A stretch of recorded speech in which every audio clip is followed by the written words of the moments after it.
урматтуу кесиптештер,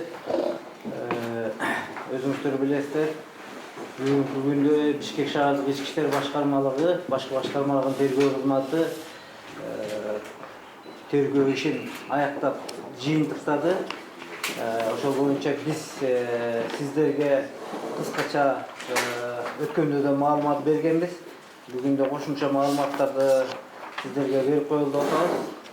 Ошон үчүн бүгүн сиздерге Ички иштер министрлигинин тергөө кызматынын башчысы Алтай Исмаилов жана Бишкек шаардык ички иштер башкармалыгынын начальнигинин тергөөгө чейинки өндүрүш боюнча орун басары Майлыбеков Чынарбекти чакырганбыз. Анда адегенде биринчи сөздү ошо Ички иштер министрлигинин тергөө кызматынын башчысы Алтай Исмаиловго берели. Сиз орусча, кыргызча, сого тержерин бир сир айтып берсеңиз, андан кийин анан калган суроо жооп кылалы.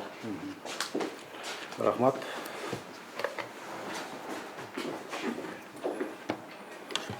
Саламатсыздарбы, урматтуу массалык маалымат каражаттарынын өкүлдөрү. Бүгүн пресс жыйындын катышуучулары баарыбызга белгилүү болгондой Болот Темировго карата тергелип жаткан кылмыш иштер боюнча коомчулукта ар кандай суроолор жаралып жаткандыгына байланыштуу ушу кыска маалымат берип кеткенге уруксат бериңиздер. Себеби 2022 жылдын 21 апрелинде ушу сиздерге тергөө кызматы тарабынан маалыматтар берилген. Бүгүнкү күндө Болот Темировго карата баягы 4 сотко чейинки өндүрүш боюнча алардын бардыгы тергелип, бир өндүрүшкө бириктирилип туруп, бүгүнкү күндө сотко жиберилген да. Азыркы убакта прокуратура органдарына окулуп жатат да. Здравствуйте, уважаемые журналисты.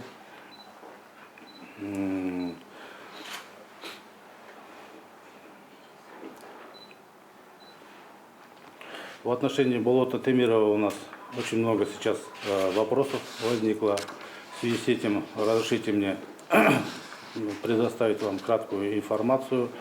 В прошлый раз, 21 апреля, эту информацию наши коллеги вам предоставили.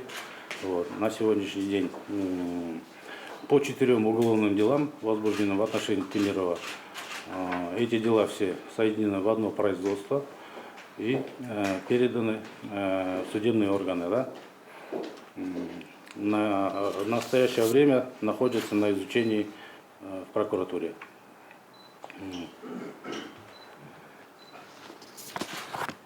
Также хотел добавить, что Болот Темиров получил, значит, 16 лет гражданский паспорт Российской Федерации, как вам известно, да?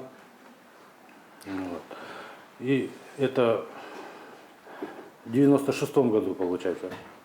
В 2008 году он обращается уже для получения паспорта Республики Кыргызстан. Вот.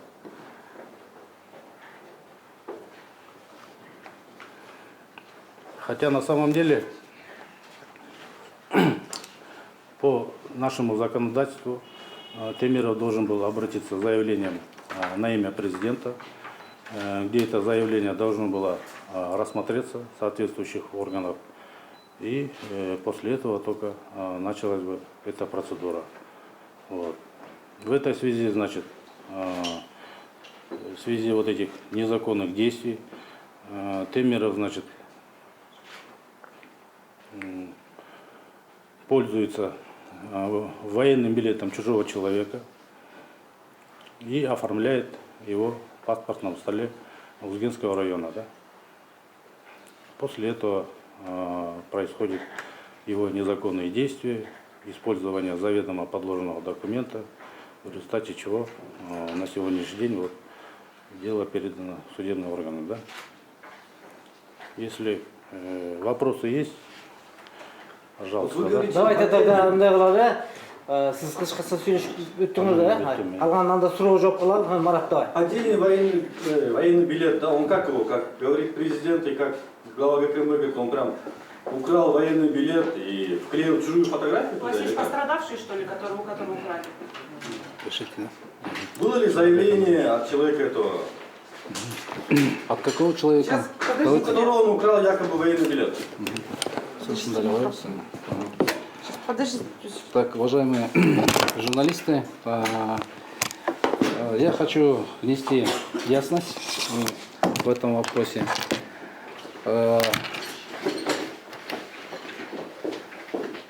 Использовал, заведомо зная, что он не является военнообязанным, использовал номер военного билета другого человека. Это, по сути, я считаю, что равнозначно тому, что украл, использовал, это образное выражение, наверное, использовано, но фактически он использовал данные официального документа Кыргызской Республики для получения, незаконного получения паспорта гражданина Кыргызской Республики, при этом являясь гражданином Российской Федерации.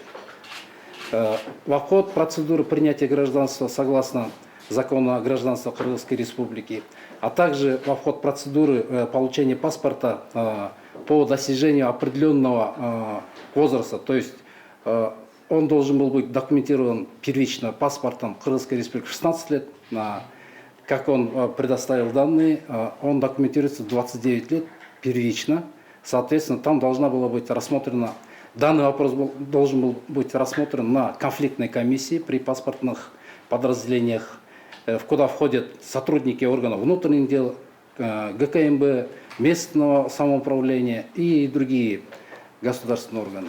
То есть вы не Это можете все было сказать, в что обход. он украл, да? Он не можете точно... Использовал. Давайте А где он вот нашел не будем утрировать. чужой военный билет, как он номер нашел?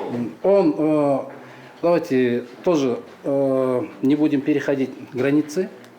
Он использовал, заведомо знаю, еще раз повторяюсь, при этом в сговоре с сотрудником паспортных подразделений Узгенского района. Все. На этом вопрос по этому факту, я считаю, исчерпан. Привлеклись ли вот сотрудники Те лица, Ульяновского? которые вы Да, вопрос о привлечении к уголовной ответственности лиц, причастных к изготовлению незаконному выдаче паспорта, выделено в отдельное производство для дачи отдельной юридической оценки. Соответственно, будет дана окончательная юридическая оценка в рамках выделенного уголовного То дела. есть в отношении Темирова уже расследование закончили, Закончено, а в отношении отдельных лиц, Да, будет, которые выдали да. паспорт, Только начали. Да, только будет. начинаете. Нет, не начинаем, оно продолжается, расследование продолжается. На какое расстояние можете рассказать? Нет, не могу. Перечислить, сколько человек хотя Почему бы? не можете? Нет, Почему нет? подождите. Почему вы в итоге расследование подводите по Темирову уже? А про них не А рассказываете. те, кто именно выдал, заведомо зная, то, что это незаконно, до сих пор вы не установили. Тем более у них Сколько Это человек? отдельная Должны категория. находиться. Я хочу обратить внимание, что это отдельная категория фигурантов, которые являются служащими государственных органов, подследственность которых относится к органам Государственного комитета национальной безопасности и органов прокуратуры. Поэтому материалы переданы в соответствующий орган для дальнейшего расследования. А когда передали? Буга чейин документтин баардыгы текшерүүдөн өткөнүн айтып атпайбы? Кече эле айтып чыкты. Кызматка кирип атканда баардык документ текшерилген. Ким айтып атат? Темиров Сам өзү Темиров. айтып атат. Бұл мәселе бойынша дағы ошол иштин алкагында укуктук баа берилет. Ошол жана биз бөлүп берген башка укук коргоо органдарынын өндүрүшүндөгү иштин алкагында укуктук баа берилет. Ал эми мындай туура түшүнүшүбүз керек. Бул жерде мен ал Темиров жөнүндө кандайдыр бир өзүм жеке оюмду айтуудан алысмын. Бул жерде тергөөнүн жүрүшүндө аныкталган гана фактыларга таянган сиздерге маалымат берип атабыз. Сизге дагы тактап кетейин, ал сиз берген суроо боюнча ошол бөлүнгөн иштин алкагында укуктук баа берилет. Кейинки суроо. Вы можете, пожалуйста, уточнить, вы сказали, что 4 уголовных дела. Можете перечислить все вот эти уголовные дела? Потому что, насколько мы знаем, только про 3 известно. Бул дагы айтылып кетейин, жана Баңги заты боюнча андан кийин 2 кылмыш иши мыйзамсыз жасалма документтерди колдонуу, жасоо деген берене боюнча 2 кылмыш иши. Андан тышкары чек араны мыйзамсыз өтүү деген бул 4-чү кылмыш иши. Уточнить можно, да? Да. Можно уточнить? А есть конкретный человек, у которого вот военный билет которого использовали? Есть его фамилия, там, живет Да, он там? есть. Этот человек установлен. Он находится на территории Российской Федерации, допрошен в рамках уголовно-процессуального законодательства Кыргызской Республики. При этом дал полные сведения о том, что он является гражданином Кыргызской Республики, являлся гражданином Кыргызской Республики, проходил действительно военную службу на территории Кыргызской Республики, получив при этом военный билет, номер которого был указан в анкете заявления для получения паспорта общегражданства, то есть паспорта, ID-карта. А вообще с чего интерес Болоту Темирову именно проверять гражданство его? Из-за чего начали так глубоко копать? Да, вы должны тоже понимать, для того, чтобы дать окончательную, правильную правовую квалификацию, в уголовно-процессуальном законодательстве прописано полноценно исследовать все обстоятельства, в том числе сведения о личности человека. Когда начиналось расследование, выяснилось, что Темиров был документирован впервые паспортом гражданина Кыргызской Республики по достижению 29 лет. Все, на этом вопрос был, так скажем, вскрыт или как. После этого у нас возникли вопросы. Вот так будет правильно, да, наверное? То есть ему было 29 лет, и это стало подозрением, что он получил паспорт так поздно? Да. Мисалы ошо сиздер жана военный билетин жаза алмагыңызды отпайсыздарбы? Ошого жол берген кызматкерлер, военный кызматкерлер жоопко тартылып отурбу. Ал боюнча мен сиздерге дагы бир жолу айтып коеюн. Аскер кызматкерлери боюнча дагы тийиштүү иш кагаздары бөлүнүп берилген. Бул жерден силерге дагы баягы туура эмес жолго түшүп кетпешиңер үчүн айтып коеюн. Ал аскер билети деген тийиштүү жанагы аныкталган адамдын өзүнө берилген. Ал бүт процедура, бүт тийиштүү тартипти алган. Эч кандай аскер комиссариаты же болбосо аскер бөлүктөрү боюнча бул аскер билетин алгандыгы жөнүндө эч кандай күмөн жок. Бул жерде ошол биздин тергөөдөгү фигуранттын ошол паспортты биринчи жолу мыйзамсыз алуудагы паспортко колдонгон военный билеттин номери көрсөтүлүп атат. Ошол колдонуу болуп атат. Бая шалакылык кылган жок. Шалакылык жөнүндө мен сиздерге дагы өзүм чегимен чыгып көп маалымат бере албайм. Ал деген аскер прокуратурасы боюнча дагы бөлүнүп берилген иш кагаздар бар. Но мен сиздерге дагы бир айтып коеюн, ал жерде аскер кызматкерлери боюнча эч кандай маселе жок. А вообще как Куанчи, установили, Марат, Куанчи. поддельный он или не поддельный, можете сказать? Что? Визу проверили, Что? военный билет его. Да, вы понимаете, вот я хочу получить паспорт, при этом являюсь гражданином другого государства, например. Беру данные вашего паспорта, документа или же военного билета, иду в паспортный стол, договариваюсь, прописываю в официальном документе, в анкете заявления, который служит основой для оформления паспорта, эти данные. При этом знаю, что я не служил в вооруженных силах, при этом я знаю, что у меня нет военного билета там, и так далее. Понимаете, вот примерно вот так. Экспертизу провели, да? Да. Анкета заявления, там все вопросы были установлены, исчерпаны. Куанчи, Азат. Шынар Кандарбекович, коомчулукта бир суроолор жараткан бир нерселер бар да, себеби дегенде журналист Болот Темиров бул журналист деле эмес, мамлекеттик кызматта да иштеген, ал болгону дагы президенттик администрациянын катчылыгында иштеп атат. Ал тиешелүү жанагы кызматтык пайдалануудагы документтерге уруксат алган текшерүүдөн, атайын текшерүүдөн өткөн. Баягы спецпроверка деп коет эмеспи? Тиги атайын кызматтын биринчи бөлүмү аркылуу өткөнчү. Эгерде ушундай тиги сиздер айтып жаткандай аскер билетине сүрөтүн чаптап алып эле жарандык эле албастан тиги Кыргызстандын мамлекетти башкарган администрациянын ишине жумушка кирип атса, анда биздин коопсуздугубуз, улуттук коопсуздук маселеси өтө эле оор акыбалда экен да анда. Жанагы атайын текшерүүдөн өткөн, ага тиешелүү андан кийин кадр кызматы, ошондой эле президент, ошол учурдагы президенттик администрациянын жетекчилери керек болсо ушул маселе боюнча анда көп адамга кылмыш иши козголот болушу керек экен. Анда кандай деп ойлойсуз? Бул боюнча мен оюмду айткандан алысмын. Мен ыйгар муктуу мамлекеттик кызматкер катары сизге айтып коеюн. Сиз айтып аткан маселе биздин тергөөнүн алкагында бөлүнгөн иштин ичиндеги каралуучу маселенин бири катары берилди деп сиздерге расмий түрдө маалымат берем.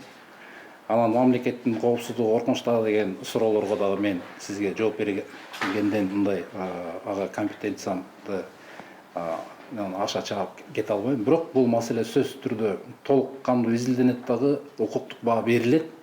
Бул чындыгында ал учурдагы тийиштүү жетекчилер, мамлекеттик кызматкерлер боюнча маселе бар, ал боюнча укуктук баа берилет. Бул окуя 14 жыл болгон да.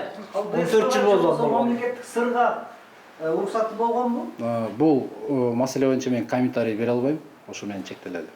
Уруксат берсеңиз. Туура түшүнчүмүн. 4 KG. Насколько правильно, что Болото Темирова взяли подписку о неразглашении, но тем не менее проводится 2 пресс-конференции и дело комментирует Садыр Джапаров, Камчыбек Ташиев. В этом, давайте этот вопрос, вот, я вам так отвечу. Есть степень ограничения или же степень допуска к определенным сведениям. Эти сведения, как вы знаете, были доступны уже, общие сведения были доступны на прошлой пресс-конференции. При этом следствие имеет право брать подписку о неразглашении.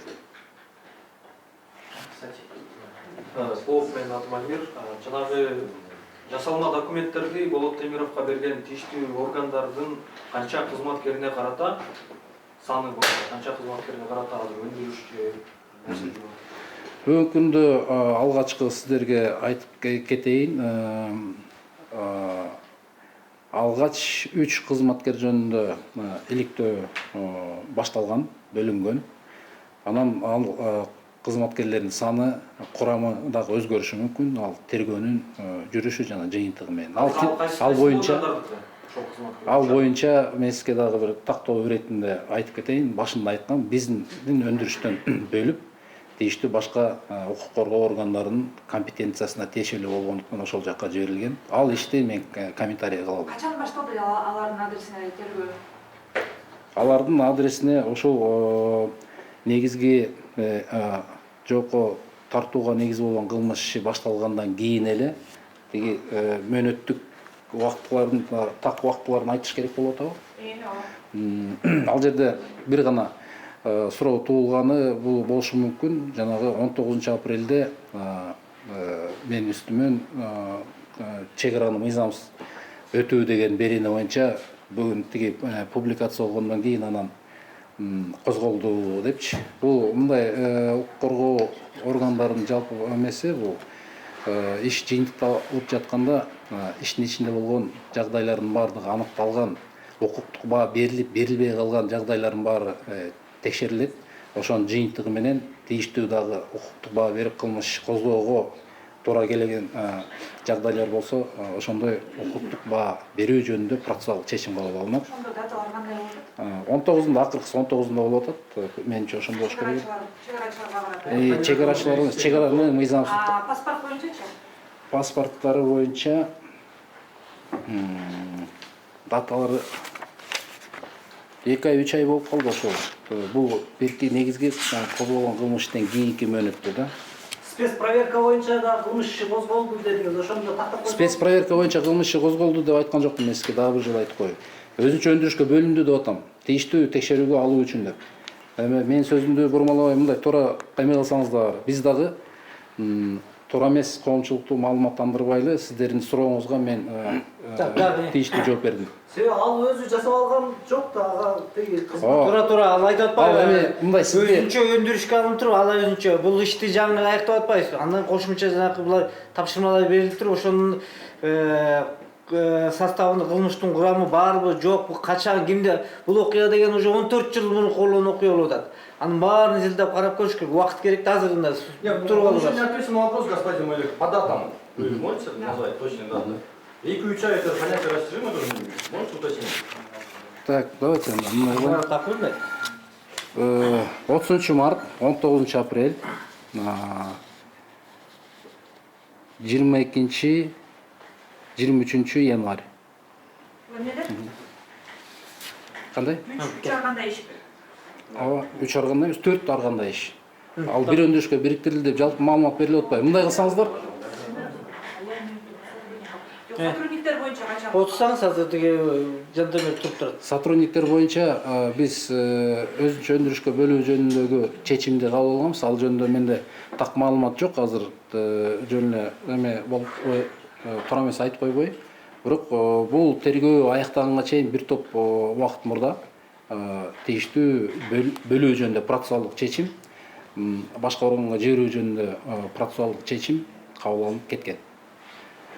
Сынарбек Анарбекович өлкөдөгү эң бир кооптуу террористтик армагандай эле аябай жакшы иш кылып атабыз да негизичи. Анан сиздерге төмөндөй суроо бергим келип атат.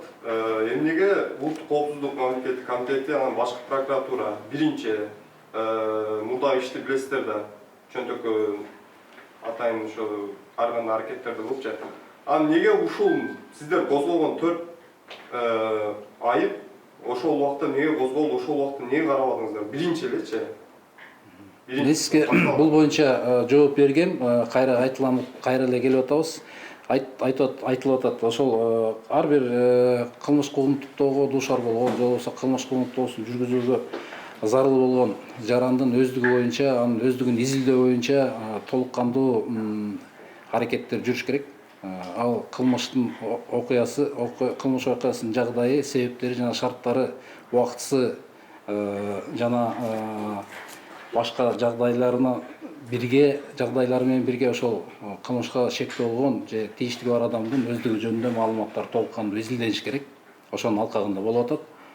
Анан жана террористти деген сөздөрдөн мен алыс элем, ал кишинин дагы өзүнүн жалпы адамдык укугу, аброю бар. Аларга сиздер дагы ошол суроо берип атканда биз дагы шек келтире турган жоопторду бербей турган койсоңуз, биз жок, ал капа болбойбуз. Сиз комментарий кылбаңыз, мен ошону айтып коеюн деп атам жалпы. Ал дагы адам, анын үй бүлөсү бар. Он же родился и вырос в Узгенском районе, да, он по праву рождения. Подождите, я еще не закончил же. Кандай дейсиз? Свидетельство о рождении у него кыргызское. Да, всё, об этом. Вырос, родился, то есть в Узгенском районе. Да. По праву рождения он имеет право получать? По праву рождения он имеет право получить паспорт гражданина Кыргызской Республики только когда он является гражданином Российской Федерации, только по указу президента. То есть там есть соответствующая комиссия, которая должна рассмотреть, в конце должна предоставить для включения в список граждан, которые должны получать гражданство Кыргызской по указу президента. Это исключительное право президента. Я вот хотела бы уточнить. Ранее Болот Темиров заявлял, что ему наркотики подкинули.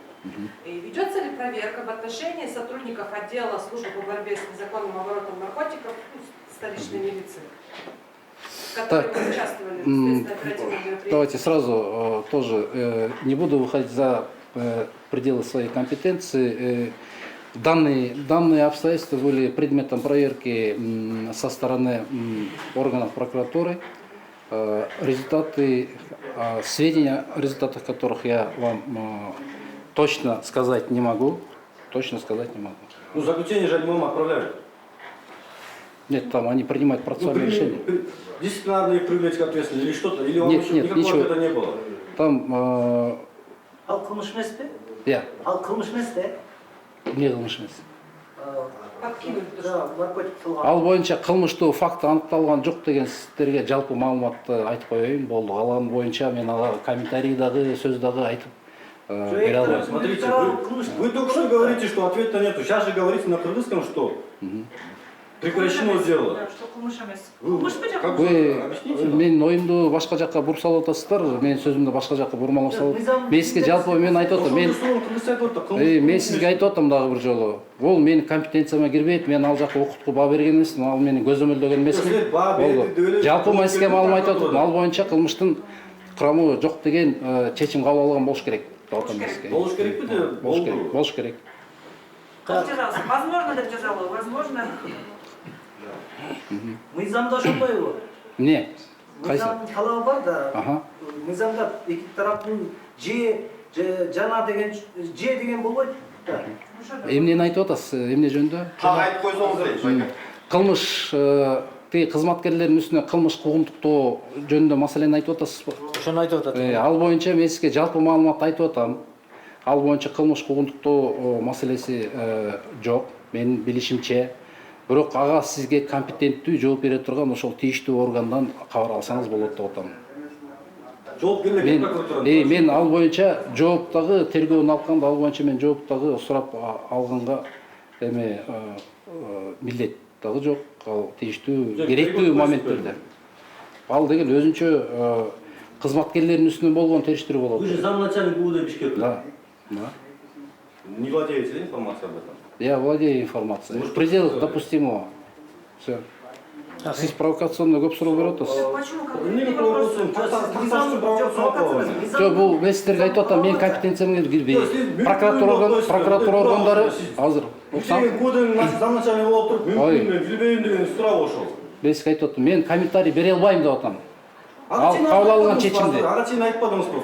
Кабыл алган чечимди прокуратура органдары тарабынан кабыл алган чечим жөнүндө мен комментарий бере албайм деп атам. Мана тыңдап Марат болсам, силер мындай туура түшүнсөңөр, жанагы конкретно милиция кызматкерлерин ошол жерде күнөөсү барбы, жокпу, аны прокуратура органдары карап текшерип туруп баа берет. Биздеги маалымат боюнча ал жерде ошол жерде кызматкерлердин эч кандай ошо кылмыштуу күнөөлөрү жок. Жок. Бар болсо анда иш козгоп туруп, эшак айтылмак. Андан бери канча убакыт болду? 22 январдан бери.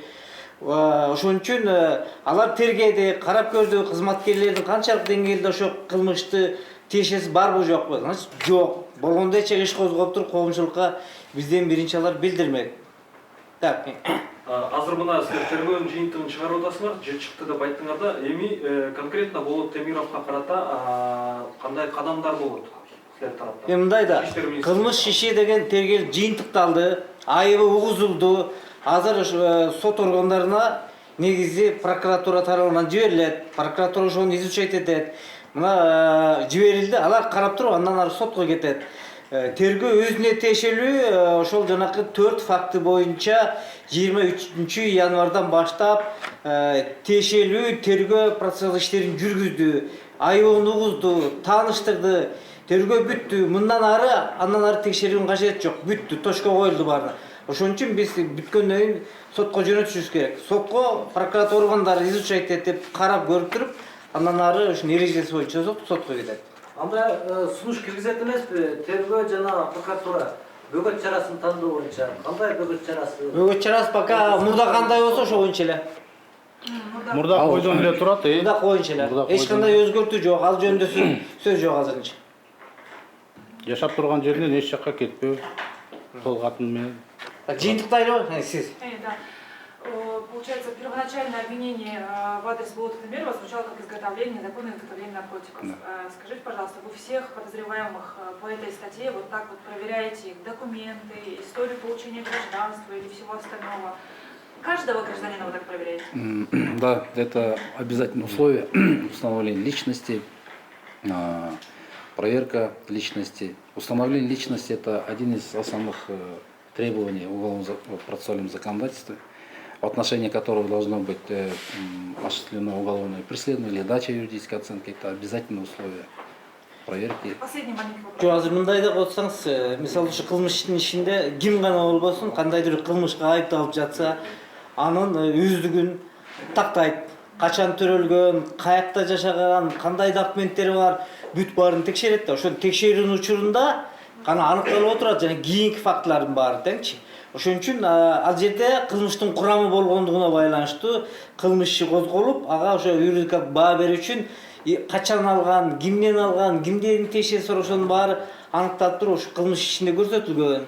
Ошол кылмыш ишиндеги тергөөнүн жашырундуулугуна байланыштуу биз айта албайбыз. Аны ошо сот процессинде конкреттүү түрдө прокурор баштан аяк айтып берет, ошол жерде детально айтып берет. Мен ойлоп атам, сот ачык болушу мүмкүн, качышканга мүчүлүк болот да. Жыйынтыктайлы кана сиз. Азыр отуруп. Жагдай, демек Болот Темировдун иши боюнча 3 кызматкерге териштирүү жүрүп атат. Ал жана документ жасалгалоо боюнча жалпы ушул иштин алкагында 3 эле кызматкерге териштирүү. 3 кызматкер деп эмес, 3 адам деп айтайын. Сиздерди дагы тактоо иретинде. Биз дагы бир жолу бул паспорт жасоодо алдын ала сүйлөшүү боюнча деп, макулдашуу боюнча деп аныктап атабыз. Ошол боюнча бөлүнүп берилди. Ал жакта биз аныктаган 3 адам боюнча маселе бар болчу. Паспортту военный билет жок ала албайт, паспортту билесиздер. Берене мыйзамсыз паспорт берүү боюнча козголдубу же жасалма документти? Жасалма документти алдын ала макулдашуу боюнча деп туруп биз укуктук баа берүү максатында бөлүп туруп жибердик. Сиздер ишти бөлүп деп атасыздар. Ошол учурда тиги айыптоо корутундусу чыкканга чейин көздөштүрүү болот да, очный ставка. Ошол паспорт берген органдардын кызматкерлери менен Болот Темировду көздөштүрүп жүрдүбү процедура? Жок, андай процедура жүргөн жок, андай процедураны жүргүзүүнүн зарылчылыгы жок. Бул учурда тийиштүү экспертизалардын корутундусу менен аныкталган жагдайлар бар. Ошол жана болсоңар ким Кубаныч 379 берененин аташы жасалма документтерди даярдоо болуп эсептелет. Ошонун 2-нчи пунктунда ошо жасалма документтерди алып жүрүү жана пайдалануу болот. Ошол алгандан бери Кыргызстан аймагында пайдаланган, атайын ишкана ачкан, Кыргызстандын счетуна турган, кайра 2-нчи паспорт алган, ошонун баары ошо тергөөнүн жүрүшүндө такталып атат да. Эгерде паспортунда же военный билетинде эч кандай тиги мындай маселе жок болсо, анда ал маселелерди тактап коюш керек да, өздүгүн тактайт. Өздүгүн тактоо учурунда кийинки детальдар чыгып атат да. Ошон үчүн аны да тактап коеюн дегенде, ошондо алардын жасалма экенин такталып атат да. Жана айтпадыңарбы, военный билетин алып туруп анан жасалмалаган деп, ошол адам такталды, Россияда жүрөт дедиңерби? Ошол жерде ал адам Болот Темиров, ал адамдан аскердик билетти кандай сурап алганбы, же ал ошол силер билимди Россияда жүрөт? Ошол түшүнүктүү. Ошол аскердик билетинин номерин алып туруп, пайдаланган паспорт бере турган кишилер менен алдын ала сүйлөшүп, ошол мен тиги военный билетте жана Кыргызстанда аскердик кызматын өтөгөндүгү тууралуу, военный билет алгандыгы тууралуу номеру менен турат. Ошол номерду представить эткен. Ал киши деген азыр деген Россияга кетип калган чак эле. Бирок Болот Темиров Кыргызстан армиясында служба кылган эмес, бирок ошону пайдаланып туруп паспорт сулга берген, ошол жердеги тиешелүү кишилер менен өз ара сүйлөшүп алып туруп ошо паспортун алган. Кийин ал паспорттун сурообу бүткөндөн кийин кайра паспортун алмаштырган. Ошондо Болот Темиров менен ошол Россияда жүргөн адамдын ортосунда мындай байланыш бири-бирине тааныш эмес, Мындай жок. Тааныштыгы жок. Болот Темиров башка жактан эле мындай кайсы бир жерден алып туруп жасалмалап атат. Орто жерде ортомчулар пайдаланып алып берип атпайбы, сговор болушуп. Бизде акыркы суроо. Сен өзүң айттың, акыркы суроо болду да ошону. Мындай болчу. Негизи жакшы алып Сиз кайсы эмедесиз? ЛТР. Карабаев. Жакшы бир анализдеп алып карай турган болсок, бул иш эмнеге мына бизнестин баардыгын ачыкка чыгаргандан кийин маалыматты, ошондон кийин эле козголду. Эмнеге деген суроо да. Анан ушул эле учурда эмнеге? Анда сиздер ушу неформально жумушта иштеп, ушундай мыйзамсыз нерсени кылып аткандыгы үчүн анда бардык журналисттер бизди да карашыңыздар керек да. Мен мисалы азыр сатып алдым, иштеп атам, айлык алып атам. Диплом текшердиңдер, бирок военный билет да текшеришиңиздер керек да, паспорт. Хорошо, текшерип коесуз. Жок, бардыгын текшериш, ошол нерсени талап кылабыз да. Мындай негизи бир мыйзам, бир журналист. Мындай болуш керек деп ойлойм да. Балдар каражаттан бир кызматкерин эмес, жалпыга болуш керек да. Биринчиден эки сурооңо жооп берейин. Биринчиден бул жанакы дал келишүү, экинчиден ар бир адам Кыргызстандын жараны деп ойлойм да, ар бир адам мамлекеттик кызматты иштеп атабы, ошо сиздерге окшоп массалык маалымат каражаттарын иштеп атабы, ал өзүнүн да мына жеке адамкерчилиги, өзүнүн аскердик милдеттүүлүгү, паспорту бардыгы жасалма болбош керек. Жасалма болсо, эртеби кечпи 40 жылда билинет Кыргыздачы.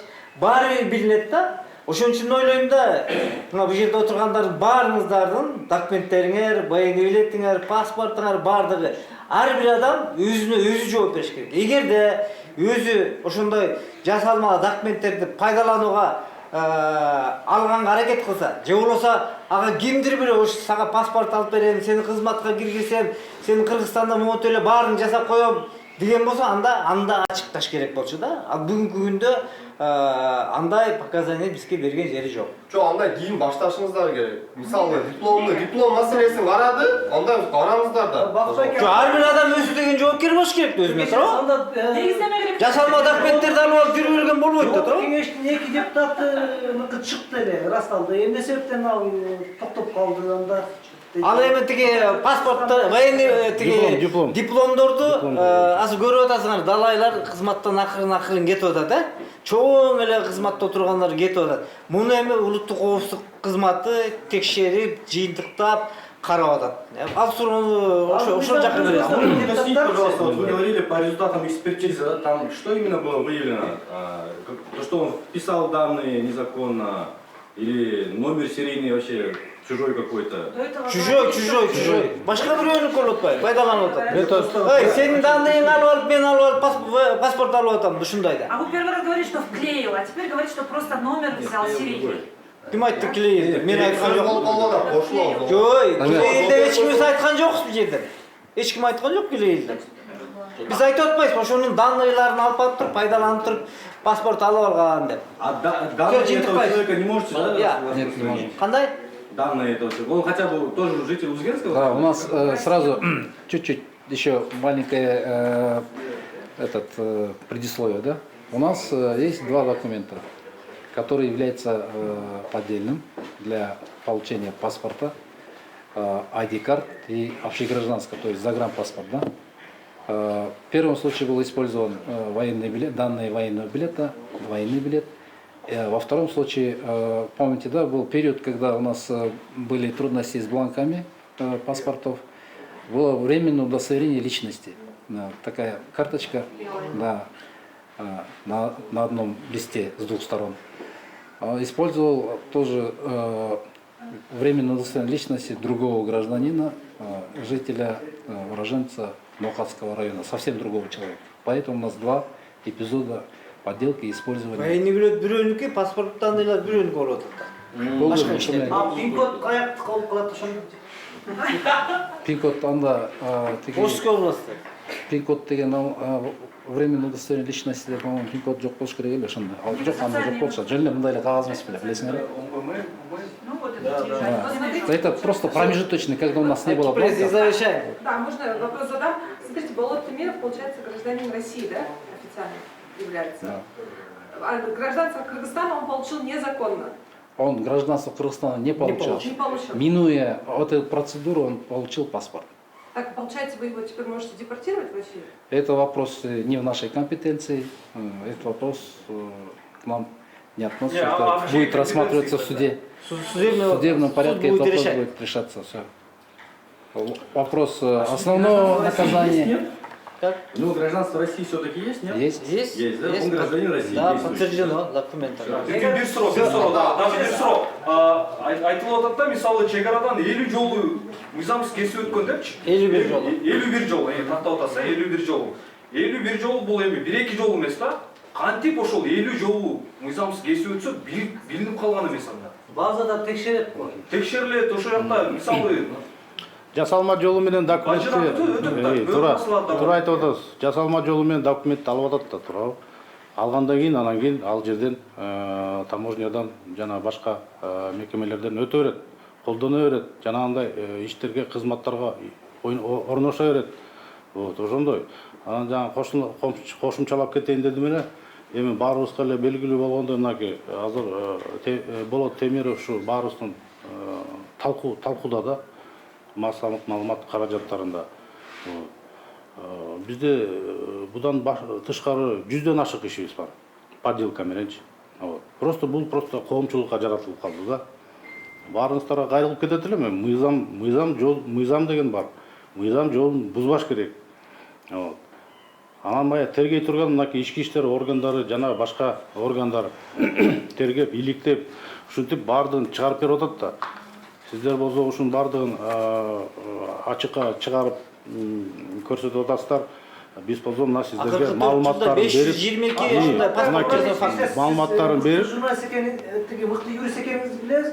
Тандалма болбош үчүн мыйзам бардыгына бирдей иштейт деп айтып атпайсыздар. Мындай турган болсо, жооп кеңештин 2 депутатынын иши эмне себептен токтоп турат? Ушул эле жасалма дипломдор Биз баа бере албайбыз жогорку кеңештин депутаттарына, биз баа бере албайбыз. депутаттарга биз баа бере албайбыз. Аякта тийиштүү органдар иштеп жатат, алар боюнча өздөрү сиздерге жооп берет алар.